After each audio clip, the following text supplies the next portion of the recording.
Hey guys, my name is Matsumoto, and today we've learned some interesting, yet admittedly pretty disappointing news about the new upcoming DLC for Rainbow Six Siege. And so to start things off, Ubisoft is going to be introducing a different version of alpha packs called Outbreak Packs. These are going to feature all the cosmetic items that we're accustomed to with the normal alpha packs, but the caveat to them is that they're only going to feature rare, epic, and legendary skins, which is awesome, but they'll also have no duplicates. And so as soon as you open up 50 of these packs, you have every single one of the cosmetic items that's going to come with this event. Now, some of you might be thinking, hey, this sounds fantastic. We've been waiting for new cosmetic items to be introduced with alpha packs, more legendaries. We haven't gotten that for a couple of months, and the fact that we're not getting any duplicates, which is one of the most annoying aspects about the normal alpha packs, this sounds like great news. Well, the caveat to this, and it's a pretty big kick to the shin, the only way that you're able to unlock these things, or at least according to what we've seen so far, is with Rainbow Six Siege credits. It's going to require 300 Rainbow Six Siege credits to unlock one of them.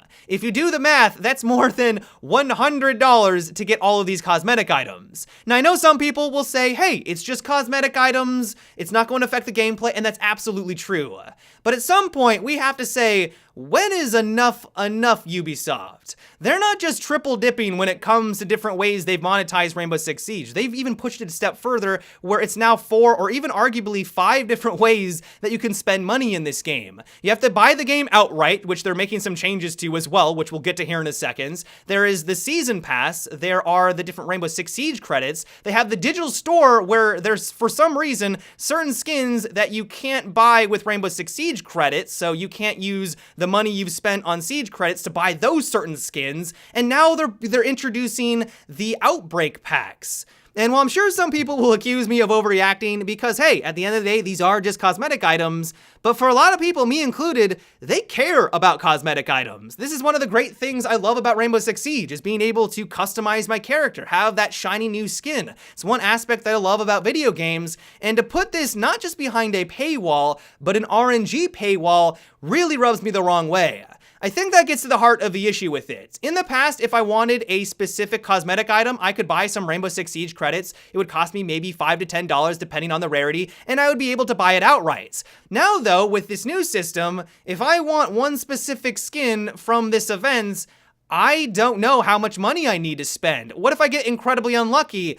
Do I have to spend $75? Do I need to spend $50? I have absolutely no idea, and it's just this more predatory system that I just never wanted to see in Rainbow Six Siege. And while of course this isn't a doomsday scenario, I still think the game is going to be a lot of fun, and honestly I can't wait for the new content to see what it's all about. For a game that I would say has done a reasonable job with their microtransactions, I think they've been fair with it so far, to add in a system like this has definitely left a sour taste in my mouth. Another thing that caught me by surprise is that they're also increasing the base price of the game. Right now, if you want to buy the standard edition, it costs $40. Well, they're eliminating the standard edition. They're now calling it the advanced edition, and it costs $60. You might be thinking, okay, it's the advanced edition. It must come with some benefit, maybe some of the year 1 or year 2 DLC operators. Nope, it's still just the base game, but the only difference is that they're giving you 10 of the new Outlaw packs and 600 Rainbow Six Siege credits.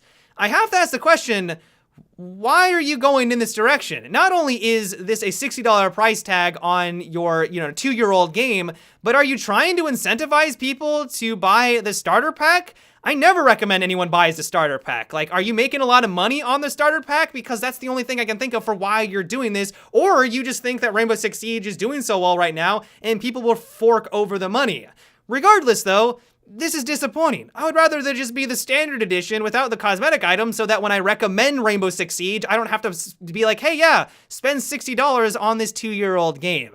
It just seems really bizarre. One thing that is a bit more exciting though is that we've also gotten some more details about the new zombie mode. So when I first heard that zombies might be coming to Siege, I wasn't too thrilled by it. My first impressions was, oh, it's gonna be slow-moving zombies or maybe some fast ones, and that would be about it. It was gonna be something tacked on, but it seems like there's gonna be a lot more depth here. So Reddit was able to unlock some Easter eggs. With this most recent patch, there was a lot of Easter eggs scattered around, and they were able to unlock a couple of leaked photos and some audio. One of the photos outlines what appears to be the different types of zombies that are gonna be in the game. game.